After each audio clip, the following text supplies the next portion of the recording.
چلیے آج ایک ایسی کہانی اور ایسی دانش کو سمجھتے ہیں جو شاید ہر خاندان کے لیے بہت اہم ہے، یعنی بزرگوں اور ان کے جوان بچوں کے بیچ وہ کون سا نازک توازن ہے جو رشتوں کو بوجھ نہیں بلکہ اور مضبوط بناتا ہے۔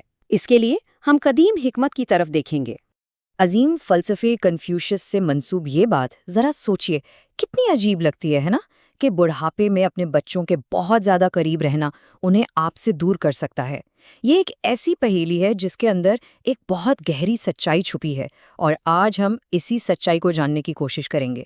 یہ ایک ایسا سوال ہے جو دل میں چبھتا ہے، خاص طور پر ان بزرگوں کے لیے جنہوں نے اپنی پوری زندگی بچوں پر نیوچھاور کر دی، کہ آخر عمر کے آخری حصے میں یہ تنہائی اور بوجھ بن جانے کا احساس کیوں گھیر لیتا ہے۔ اس کا جواب ہمیں 2500 سال پرانی ایک کہانی میں ملتا ہے، ایک شخص کی کہانی جس کا نام تھا لی وے۔ تو کہانی کا پہلا حصہ لی وے کی اس تکلیف دہ حقیقت کو بیان کرتا ہے جس کا سامنا بہت سے بزرگوں کو ہوتا ہے جب وہ اپنے بیٹے کے گھر رہنے جاتے ہیں۔ لی وے کی کہانی کو ذرا محسوس کیجئے۔ انہوں نے اپنی اولاد کے لیے اپنا سب کچھ قربان کر دیا، یہاں تک کہ اپنا گھر بھی بیچ دیا، اس امید پر کہ زندگی کے آخری دن اپنے بیٹے اور اس کے خاندان کے ساتھ ہنسی خوشی گزریں گے۔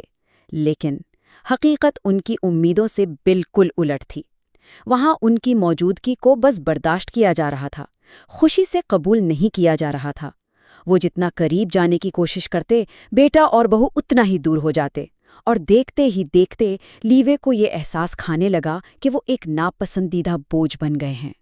اس اذیت اور تنہائی سے نکلنے کا راستہ ڈھونڈتے ہوئے لیوے عظیم استاد کنفیوشس کے پاس پہنچے، اور وہاں انہیں وہ 3 سبق ملے جنہوں نے نہ صرف ان کی زندگی بلکہ رشتوں کو دیکھنے کا ان کا پورا نظریہ ہی بدل کر رکھ دیا۔ پہلا سبق ایک بہت ہی عام سی چیز سے شروع ہوا، پانی کے ایک برتن سے۔ کنفیوشس نے لیوے کو سمجھایا، تم خود کو ایک ایسے برتن میں ڈال رہے ہو جو پہلے ہی بھرا ہوا ہے۔ تمہارے بیٹے کے گھر کا، اس کی زندگی کا مرکز اب وہ خود اور اس کا اپنا خاندان ہے۔ جب ہم کسی بھری ہوئی جگہ میں زبردستی گھسنے کی کوشش کرتے ہیں تو سارا توازن بگڑ جاتا ہے اور پانی چھلک جاتا ہے۔ تو پہلا اور سب سے اہم سبق یہ ہے، اپنے بچوں کی زندگی کی نئی حقیقت اور ان کے اپنے مرکز کا احترام کریں۔ ان کی زندگی ایک بھرا ہوا برتن ہے، اس میں زبردستی خود کو شامل کرنے سے رشتے خراب ہی ہوتے ہیں۔ سچی محبت اور اپنائیت جگہ مانگنے سے نہیں بلکہ ایک دوسرے کو جگہ دینے سے ملتی ہے۔ اب آتے ہیں دوسرے سبق کی طرف، اور اس کی مثال 2 درختوں سے دی گئی ہے۔ کنفیوشس نے 2 بالکل قریب اگے ہوئے درختوں کی طرف اشارہ کیا اور کہا، دیکھو، جب درخت ایک دوسرے کے بہت زیادہ قریب ہوتے ہیں تو وہ ایک دوسرے کی روشنی، ہوا اور جگہ چھین لیتے ہیں۔ اس مقابلے میں دونوں کمزور اور ٹیڑھے میڑھے ہو جاتے ہیں۔ ہم اکثر یہ غلطی کرتے ہیں کہ حد سے زیادہ قربت کوئی محبت سمجھ بیٹھتے ہیں، لیکن حقیقت میں یہ ایک دوسرے کی نشوونما کو روک دیتی ہے۔ تو دوسرا سبق بالکل واضح ہے، رشتوں کو مضبوط ہونے کے لیے سانس لینے کی جگہ دیں۔ جیسے درختوں کو پھلنے پھولنے کے لیے دھوپ اور کھلی جگہ کی ضرورت ہوتی ہے، بالکل ویسے ہی انسانوں کو بھی اپنی شخصیت کو نکھارنے کے لیے آزادی چاہیے۔ صحت مند فاصلہ رشتوں کو کمزور نہیں بلکہ زیادہ مضبوط بناتا ہے۔ اور اب تیسرا اور شاید سب سے گہرا سبق جو محبت میں کنٹرول اور آزادی کے فلسفے کو سمجھاتا ہے، اس کے لیے ایک مٹھی ریت کی مثال دی گئی۔ تصور کیجئے، کنفیوشس نے اپنی مٹھی میں ریت بھری اور اسے زور سے بھینچ لیا۔ ریت انگلیوں کے بیچ سے تیزی سے بہہ گئی۔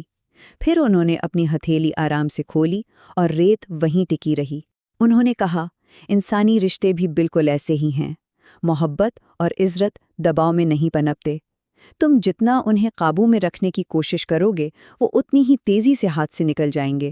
اور یہی ہے تیسرا اصول، شاید سب سے مشکل بھی، کنٹرول کرنا چھوڑ دیں۔ محبت کو مٹھی میں قید نہیں کیا جا سکتا، یہ ریت کی طرح ہے، جتنا زور سے پکڑو گے اتنی تیزی سے پھسل جائے گی۔ اپنے پیاروں کو آزادی دیں، کیونکہ جو رشتے سچے ہوتے ہیں انہیں باندھنے کی ضرورت نہیں پڑتی، وہ خود بخود آپ کے ساتھ رہتے ہیں۔ ان 3 اسباق نے لیوے کے اندر ایک گہری تبدیلی پیدا کی۔ اب کہانی اس موڑ پر آتی ہے جہاں والدین ہونے کے اصل مقصد پر روشنی پڑتی ہے۔ اس لمحے لی وے کی سوچ میں ایک انقلاب آ گیا۔ انہیں سمجھ آیا کہ ہم بچوں کو اپنے لیے نہیں بلکہ اس دنیا کے لیے پالتے ہیں۔ ان کا وقت اور محبت ہمارا حق نہیں بلکہ ایک قیمتی تحفہ ہے، اور سب سے اہم بات، ان کی زندگی کا مرکز بننے کی کوشش کرنے کے بجائے ہمیں اپنی زندگی کا ایک الگ اور مضبوط مرکز بنانا چاہیے۔ اس نئی سمجھ کے ساتھ لے وے نے اپنی زندگی کا رخ ہی بدل دیا۔ انہوں نے دوسروں سے خوشی کی امید لگانے کے بجائے خود اپنی خوشی اور مقصد کو تراشنا شروع کر دیا۔ اب لے وے نے انتظار کرنا چھوڑا اور عمل کرنا شروع کیا۔ وہ اپنے بیٹے کے گھر سے واپس اپنے گاؤں آ گئے۔ وہاں انہوں نے چھوٹا سا گھر کرائے پر لیا اور اپنی زندگی کو ایک نیا مقصد دیا۔ وہ بچوں کو کہانیاں سناتے، درخت لگاتے اور اپنے تجربات سے دوسروں کی رہنمائی کرتے۔ مطلب وہ دوسروں پر بوجھ بننے کے بجائے اپنے معاشرے کا ایک کارآمد اور قابل احترام حصہ بن گئے۔ لوگ انہیں عزت سے ماسٹر لے کہہ کر پکارنے لگے۔ اور پھر جب لی وے نے محبت کا پیچھا کرنا چھوڑ دیا تو محبت نے خود ان کا راستہ ڈھونڈ لیا۔ یہ اس کہانی کا سب سے خوبصورت موڑ ہے۔ ایک دن انہیں اپنے بیٹے کا وہ خط ملا جس کی انہوں نے امید بھی چھوڑ دی تھی۔ ابا جان، بہت وقت ہو گیا، ہمیں آپ کی بہت یاد آتی ہے۔ بچے ہر وقت آپ کے بارے میں پوچھتے رہتے ہیں، پلیز ہم سے ملنے آئیے، مستقل رہنے کے لیے نہیں، بس ہمارے ساتھ کچھ وقت گزارنے کے لیے۔ جس محبت کے پیچھے وہ بھاگ رہے تھے، جب انہوں نے اسے چھوڑ دیا تو وہ خود ان کے پاس لوٹ آئی۔ اب وہ بوجھ نہیں بلکہ ایک عزیز ترین مہمان تھے۔ تو لی وے کی کہانی ہمیں رشتوں کی ایک عجیب سی حقیقت سکھاتی ہے۔ جب ہم قربت کا مطالبہ کرتے ہیں تو رشتے کا دم گھٹنے لگتا ہے۔ جب ہم خود کو دوسروں پر مسلط کرتے ہیں تو ہماری اہمیت ختم ہو جاتی ہے۔ جب ہم محبت کی توقع چھوڑ کر اپنی دنیا آباد کرتے ہیں تو محبت خود ہمیں ڈھونڈ لیتی ہے، اور جب ہم اپنوں کو جانے کی آزادی دیتے ہیں تبھی وہ سچے دل سے واپس لوٹ کر آتے ہیں۔ تو آخر میں یہ سوال رہ جاتا ہے کہ کیا سچے اور قریبی رشتوں کا راز محبت مانگنے میں نہیں بلکہ اپنی زندگی کو اتنا مکمل، بھرپور اور بامقصد بنانے میں ہے کہ محبت اور عزت خود بخود اس کی طرف کھنچے چلے آئیں۔